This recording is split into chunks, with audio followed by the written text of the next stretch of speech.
엘리야에 대한 이야기입니다.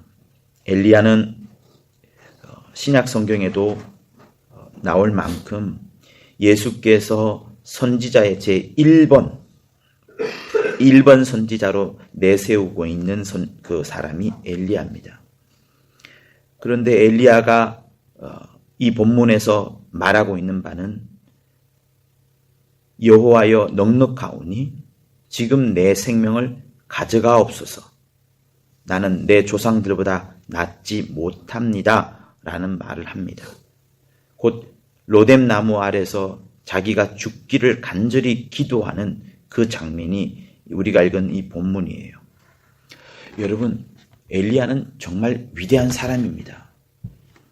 이 열왕기상 19장만 지금 제가 읽었지만 사실은 이 19장 앞절에는 엘리야가 한 여러 가지 일들이 있습니다. 17장에 보면은 하나님께서 가뭄이 있을 것이다. 수년 동안에 우로가 있지 아니하리라 라는 약속을 줍니다.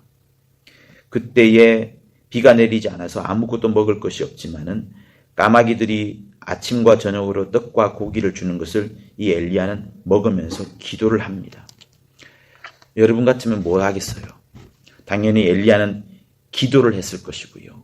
하나님 앞에 하나님의 뜻을 구하는 그 시간을 가졌을 겁니다. 그리고 나서 나타나는 또 다른 역사가 뭔가 하면 엘리야와 사르밧 과부에 대한 이야기가 나옵니다. 과부의 먹을 것을 채워주고 그리고 과부의 아들을 살려내는 죽은 아들을 살려내는 역사가 열왕기상 17장에 나오고요. 그리고 18장에는 여러분이 잘 알고 있는 바알 선지자들과 엘리야의 싸움이 나옵니다. 이곳에서 850명의 바알 선지자들을 죽이는 정말 영적 전쟁에서 최고의 장면이 나오는 거예요.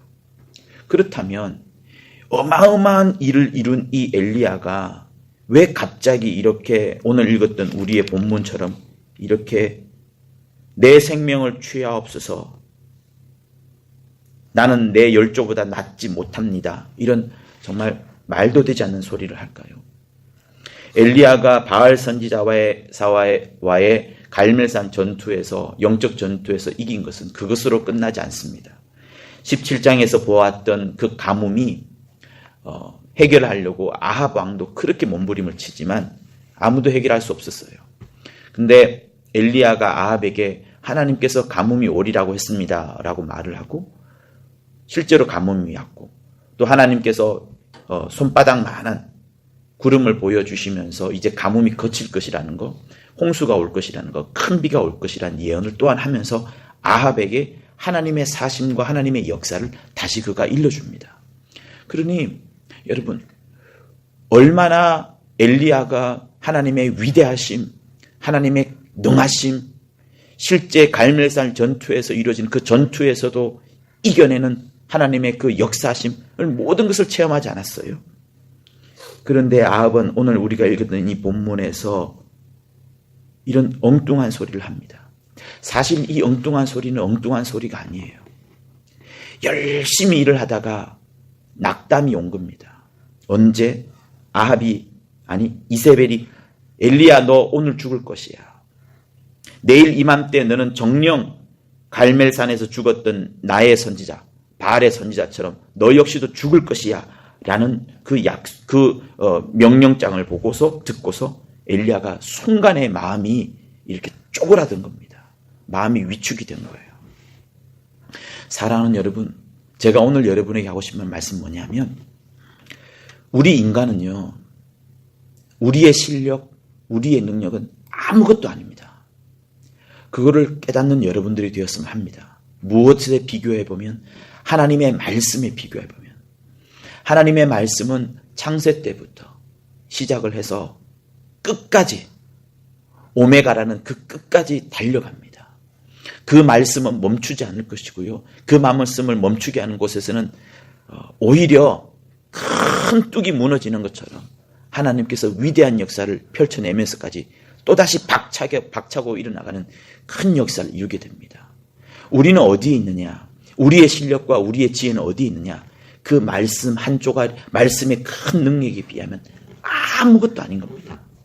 그래서 여러분, 우리의 심령 속에, 우리의 영혼 속에 하나님의 말씀을 담고 있지 않으면 우리는 아무런 쓸모가 없는 존재밖에 되지 않습니다. 레위인과 제사장들이 주님의 보기에는 아무런 쓸모짝이 없었어요. 누가복음 10장에 나오는 강도 만난 이웃, 강도 만난 사람에게 정작 필요했던 사람은 레위인과 제사장들이 아닙니다. 성전과 제물들은 그들을 필요로 할지를 모르겠지만 성전과 제물들의 진짜 주인인 예수에게는 그들이 필요가 없는 거예요. 주님에게는 누가 필요하느냐? 목사가 아니고요. 선교 목양사가 아니고요. 셀장이 아니고요. 선교사가 아니고요. 주님이 필요한 사람은 누가 말씀을 들고 있느냐? 누가 말씀의 흐름 속에 빠져 있느냐? 누가 말씀의 역사 속에 걸어가고 있느냐? 누가 말씀대로 행하고 있느냐? 그 자를 하나님이 보시고 쓰시는 겁니다. 엘리야는 열심히 일을 했어요. 그러나 엘리야는 누구만 보았냐면 자기만 봅니다. 열심히 일을 했지만 마침내 누군가를 자기를 죽일 것, 이제 자기가 죽는다는 것에 대한 낙담을 한 겁니다. 어떻게 보면 이렇게 볼 수도 있어요. 내가 죽으면 이제 누가 일할 것이냐? 갈멜산에서 나 이외에 아무도 나타나지 않는데 누가 날 것인가? 자기 스스로의 자기가 죽을 것에 대한 절망도 있겠지만 조금 더 기도해 보니까 내가 죽으면 더 이상 영적인 일을 할 사람이 없으니, 하나님의 신령한 일을 할 사람이 없으니 그것에 대한 낙심을 했을 수도 있겠다라는 생각을 저는 가져보았습니다. 그런데요, 제가 더 크게 보았어요. 더 넓게 보게 되었습니다. 그게 뭐냐면 이 우리가 읽었던 본문 이후에 보면 하나님께서 엘리야에게 또다시 박차게 합니다. 그에게 숯불과 구운 떡과 물 한 병을 주고 마시게끔 하고요. 또 포기하는데 다시금 일깨우고 어루만져 줍니다. 또다시 누운데 또다시 어루만져 줍니다. 그리고 나서 이 엘리야는 40일 동안의 주야를 밤낮 쉬지 않고 막 달려가서 호렙산에 이제 이르는 겁니다. 호렙산에서도 자기가 죽으려고 막 하지요. 내 생명을 누가 찾습니다. 칼로 나를 죽이려 합니다. 무섭습니다.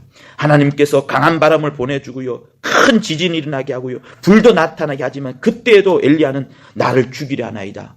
하나님 떨고 있어요. 내 생명을 누가 찾으려 합니다.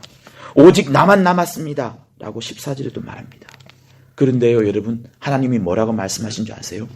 엘리야를 살려두지 않습니다.